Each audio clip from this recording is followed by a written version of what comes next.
hai rương trong cào không vô ta bấm bay dùm nói mọi gì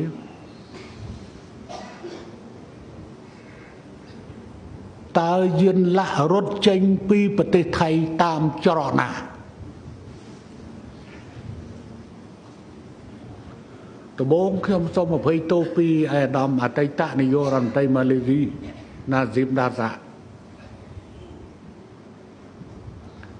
nơi trong bê chụp kia nơi ai bри nê đôi chữ ca bri chụp bột bỏ và chào số tăng bri nê gối bay cho bối kia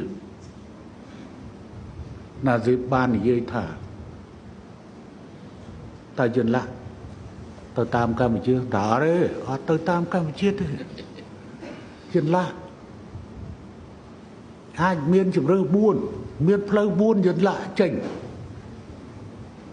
tùy mùi mà tam Campuchia tại Campuchia ở bàn được tu đi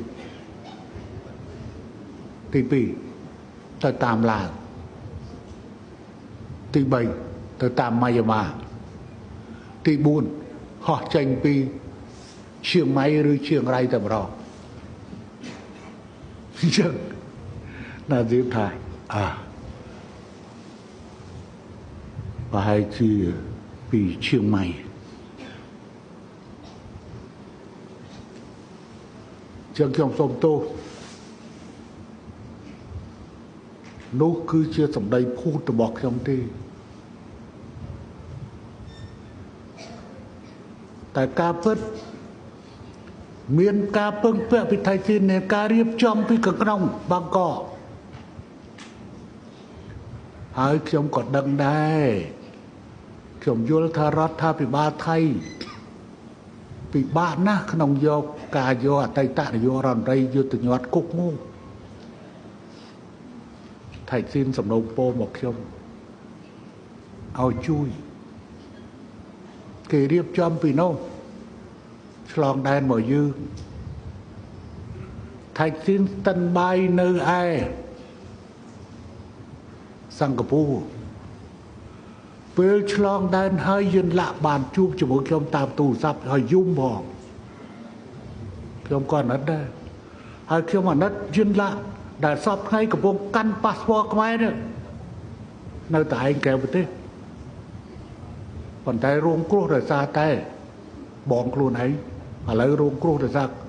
mùi luôn ấy chứ cho mình cho như tại tới đây như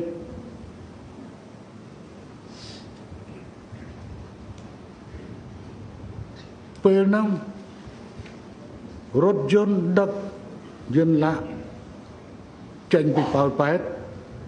ទន្ទឹមនឹងការហោះពីសិង្ហបុរីមកចុះនៅសៀមរាបក៏មកជួលគ្នាយន្តហោះចុះមុនបន្តិចឡានមកដល់ក្រោយឡើងកប៉ាល់ហោះដូចបាយផ្លឹកអាចកំបាំងត្រូវវែកថ្ងៃនេះយើងជួយដល់កម្រិតហ្នឹងប៉ុន្តែសូមជម្រាបទៅប្រជាជនថៃថាកម្ពុជាមិនបានប្រើប្រាស់ទឹកដីរបស់ខ្លួនដើម្បីប្រឆាំង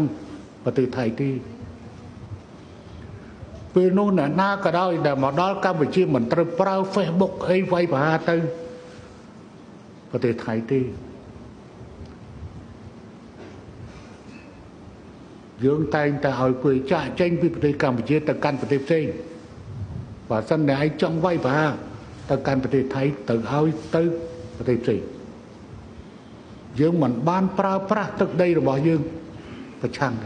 ប៉ុន្តែទឹកដីរបស់យើងជាទឹកដីដែលសងគ្រោះមនុស្សដោយគុណធម៌ក៏មិនខុសពីអ្នកឯងដែលកំពុងទទួលអ្នកដែលតាំងខ្លួនថាត្រូវទទួលការញោមញីទៅទុកបុកម្នេញក៏ដូចគ្នា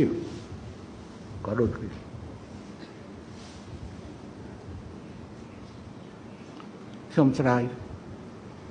មិត្តភាព30ឆ្នាំបំផ្លាញដោយកូនស្រីរបស់មិត្តភក្តិ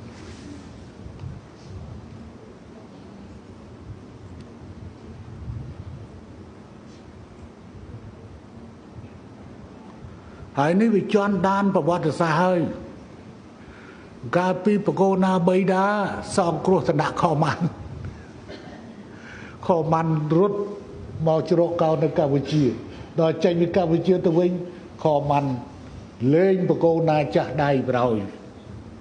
ឥឡូវដល់មួយសាទៀតជន់ដានប្រវត្តិសាស្ត្រដែរតែខ្ញុំនៅតែអះអាងថាប្រជាជនថៃមិនមែនជាសត្រូវរបស់កម្ពុជាទេប្រជាជនថៃត្រូវតែជាមិត្តរបស់កម្ពុជាហើយខ្ញុំក៏ជឿថាប្រជាជនថៃក៏ចង់បានកម្ពុជាធ្វើជាមិត្តដែរបើយើងជ្រើសរើសរកវិធីសាស្ត្រឈ្នះផលចំណេញនឹងបានទាំងអស់គ្នា